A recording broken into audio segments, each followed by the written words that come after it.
കാണുന്നതാണ് നമ്മൾ താമസിക്കുന്ന സ്ഥലം. അതിൻ്റെ ഏറ്റവും ടോപ്പിലാണ് നമ്മുടെ റൂം വരുന്നത്. ആക്ച്വലി ഇവിടെ നോക്കിയാൽ കാണത്തില്ല, പക്ഷെ അവിടെ നോക്കിയാൽ ഇപ്പുറം കാണാം.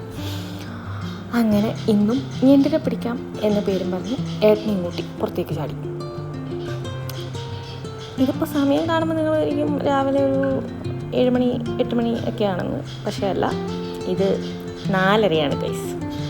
അപ്പം നിങ്ങൾ വിചാരിക്കും പുലർച്ചെ 4:30 എന്താ ഇത്രയും വിളിച്ചെന്ന്. ഇവിടെ അങ്ങനെയാണ്. ഇവിടെ മോർണിംഗ് ഒന്നുമില്ല, ഡയറക്റ്റ് നൂണാണ്. നൈറ്റൊന്നും ഡയറക്റ്റ് നമ്മൾ ഉച്ചയിലേക്ക് പോകാറ്. അങ്ങനെ ബീച്ചിൻ്റെ സൈഡിലൂടെ ഓടി. ചില വീടൊക്കെ കാണുന്നത് ഒരു ഭംഗിയാണെന്നറിയോ. നമ്മുടെ നാട്ടിൽ ഇങ്ങനത്തെ ആർക്കിടെക്ചർ കൊണ്ടുവരണമെന്ന് ഞാൻ പലതവണയായി വിചാരിക്കുന്നു. ഗ്ലാസും കാര്യങ്ങളൊക്കെ വെച്ച് നല്ല ബീച്ച് വ്യൂ ഒക്കെ കിട്ടുന്നത് എന്തൊരു ഭംഗിയാ. അങ്ങനെ ഓടി ഓടി ഓടി ഓടി നമ്മൾ ബീച്ചിലെത്തി. അങ്ങനെ പുറത്തിറങ്ങാന്നുള്ള എൻ്റെ മോഹം കൊണ്ട് പുറത്തിറങ്ങിയതാണ്. നോക്കുമ്പോഴേക്ക് വെള്ളം അങ്ങ് ദൂരെ കണ്ടോ. ഈ സ്ഥലത്തൊന്നും വെള്ളമില്ല. സാധാരണ ഇവിടെയൊക്കെ വെള്ളം ഉണ്ടാവാറുണ്ട്. മോർണിംഗ് ആണെങ്കിൽ പോലും അവിടെയൊക്കെ വെള്ളം ഉണ്ടാവാറുണ്ട്. ഇങ്ങനെയാണ് നമ്മൾ ഞണ്ടിനെ പിടിക്കാറ്. ആ കാണുന്നത് ഞണ്ട്. ഇത് നമ്മുടെ കുന്തം. ഇതിനെ കൊണ്ട് ഒറ്റ കൂത്ത് കണ്ടോ. സാധനം കയ്യിൽ കിട്ടി. So simple. അങ്ങനെ നമ്മളൊരു 10-15 ഞണ്ടൊക്കെ പിടിക്കാറുണ്ട്. പക്ഷേ അങ്ങനെ പിടിക്കുന്ന സമയത്ത് നമ്മളതിൽ കുന്തമുണ്ടായിരുന്നില്ല. അങ്ങനെ നമ്മൾ ചവിട്ടി പിടിക്കാറായിരുന്നു പതിവ്. അവസാനം കുന്തം വാങ്ങിയപ്പോഴേക്ക് ഞണ്ടിനെയും കിട്ടാനില്ല.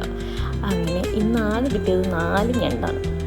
പിന്നെ ഇങ്ങനെ ഞണ്ടുണ്ടോ നോക്കി നടക്കുമ്പം ഇങ്ങനെ പല സാധനങ്ങളും കണ്ടു. ഇത് കാണുമ്പോൾ പറക്കല്ലെന്നൊക്കെ തോന്നും, പക്ഷെ അല്ല, അതൊരുമാതിരി ഇങ്ങനെ എന്താ പറയുക, ജെല്ലി പോലെ എന്തോ ആണ് സംതിങ് യക്ക്.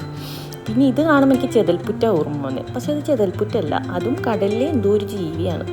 അതാ വേറൊരാൾ ഞണ്ടിനെയും തപ്പി നടക്കുന്നു. വേറെ ആരുമല്ല, എൻ്റെ ഹസ്ബൻഡ്. പിന്നെ നമ്മുടെ നാട്ടിലൊക്കെ കാണുന്ന കുഞ്ഞി ശങ്കൊക്കെ ഉണ്ടായിരുന്നു അവിടെ. ഇതെന്താണെന്നറിയോ, ഇതാണ് ഓയിസ്റ്റർ. കുറച്ച് കാലം മുന്നേ ഞാനിത് നമ്മുടെ എന്തായിരുന്നു മറ്റേ എളമ്പക്കല്ല എന്തായിരുന്നു കല്ലുമ്മക്കായാണെന്നാണ് വിചാരിച്ചുകൊണ്ടിരുന്നത്. പക്ഷേ എനിക്ക് തോന്നുന്നു കല്ലുമ്മക്കായ അല്ല. ഇനി കല്ലുമ്മക്കായ ഉണ്ടോയെന്ന് എനിക്കറിയത്തില്ല. ഇത് ഓയിസ്റ്ററാണെന്ന് തോന്നുന്നു. അതുകൊണ്ട് ചെരുപ്പിടാതൊക്കെ ഇറങ്ങിക്കഴിഞ്ഞാൽ കാലിന് പണി കിട്ടാറുണ്ട്. കണ്ടോ, 4 ഞണ്ടുണ്ട്.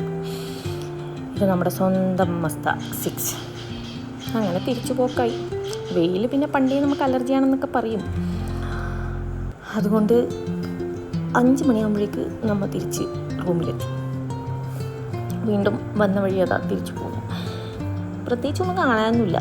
ഈ ഹരിതാപും പച്ചപ്പും നാട്ടിൽ മാത്രമേ ഉള്ളൂ. ഇവിടെ ഫുള്ള് മണ്ണ് മാത്രമേ ഉള്ളൂ. ആടി ഈടിയായിട്ട് ഓരോ മരം കാണുന്നത് താനേ പൊട്ടിമുളച്ചതെന്നല്ല, ഇവിടുത്തെ സർക്കാർ കൊണ്ട് നട്ടത്. അതൊക്കെ അതൊരു അറബിയുടെ വീടാന്ന് തോന്നുന്നു. കാരണം ഇവിടെ ഉള്ള വണ്ടികളൊക്കെ വലിയ വലിയ വണ്ടികളാണ്. അങ്ങനെ തിരിച്ചതാണ് നമ്മുടെ വില്ലയിലേക്ക്. ഇത് ഓപ്പോസിറ്റ് ആണെന്നത് ഒരു അറബിയുടെ വീടാട്ടാ. അങ്ങ് പണി നടക്കുന്നതായിരുന്നില്ല. ഇപ്പുറത്ത് തിരിച്ചെത്തി. ഇനി ഞണ്ടിനെ ക്ലീൻ ചെയ്ത് കറിയാക്കണം.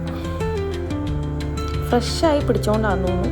അത്യാവശ്യം നല്ല ഇറച്ചി ഉണ്ടാവാറുണ്ട്. പൊതുവേ ഈ ഞണ്ടിൻ്റെ ഇറച്ചി പിടിച്ച് കഴിഞ്ഞാൽ ഉരുകി പോകുമെന്ന് പറയുന്നേക്കാം. പക്ഷെ ഇത് പിടിച്ച് വന്നപാടുള്ളതുകൊണ്ടാണെന്ന് തോന്നുന്നു. മാർക്കറ്റിൽ നിന്നൊക്കെ വാങ്ങുമ്പോൾ എപ്പോൾ പിടിച്ചതാണെന്നൊന്നും അറിയത്തില്ലല്ലോ. ഒരുപാട് സമയം കഴിഞ്ഞിട്ടല്ലേ കിട്ടുന്നത്. ഇത് നമ്മൾ തന്നെ പിടിച്ചുകൊണ്ടാണെന്ന് തോന്നുന്നു. അത്യാവശ്യം നല്ല ഇറച്ചി ഉണ്ടാവാറുണ്ട്. നല്ല ടേസ്റ്റുമാണ് ആക്കി കഴിഞ്ഞാൽ. കടൽ ഞണ്ട് എന്നുള്ളൊരു ഇതവിടെ ഇല്ല. കുഴപ്പമില്ലാത്ത ടേസ്റ്റ് ഉണ്ടാകാറുണ്ട്.